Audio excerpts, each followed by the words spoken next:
estamos de acuerdo que totalmente el motor de transformación es la educación, son los procesos de base, porque desde la base es donde se cambia como todo.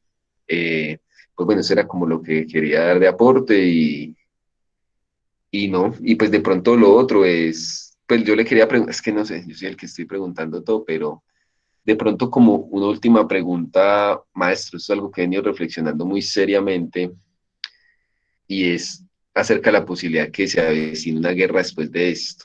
¿En qué sentido?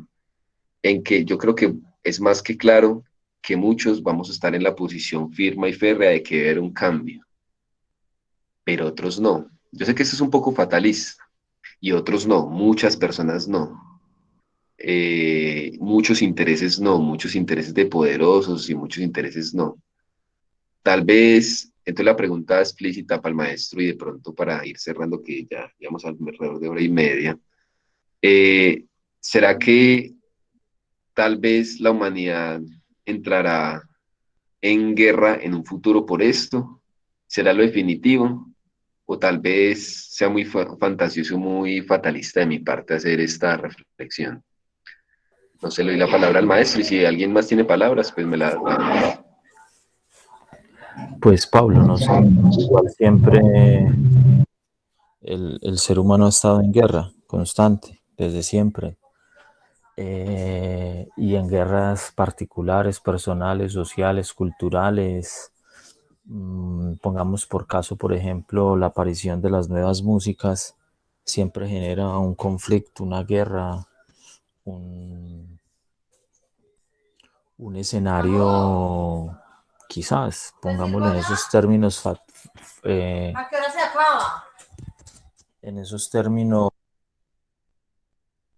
en esos términos fatalistas y apocalípticos, quizás eh, se sienta un desplazamiento, qué sé yo, del reggaetón, de estas nuevas músicas urbanas, de todo eso, pero mmm, son esas guerras frías. No sé si Pablo me habla de esa guerra, del bombardeo, de la muerte, de la Eh, metralla. Profe, pues yo le hablo de algo más bélico, porque yo creo que de tensiones en tensiones ya llevamos mucho tiempo, pero tal vez se pueda desatar algo bélico por esos intereses, y más cuando claramente la posición de los Estados Unidos en esta coyuntura se ha demostrado como que en realidad no es un líder.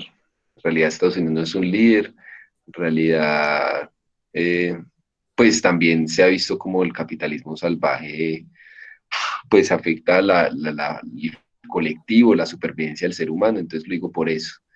Y Ujú. porque nuestros amigos estadounidenses sabemos cómo son de bélicos, o sea, son muy bélicos, o sea, son los únicos que han tirado una bomba para estallar todas poblaciones y exterminarlo, entonces lo decía por eso. Sí, y es posible en ese sentido de lo bélico entonces que se regrese en algún momento a eso.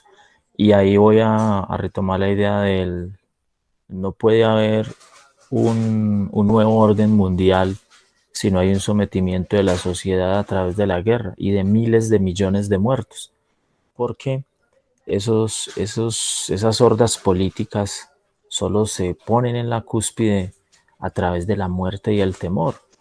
Es Noam Chomsky, por ejemplo, uno de los grandes filósofos políticos norteamericanos y de los medios y lingüista además, dice que ningún ser humano se somete si no hay temor.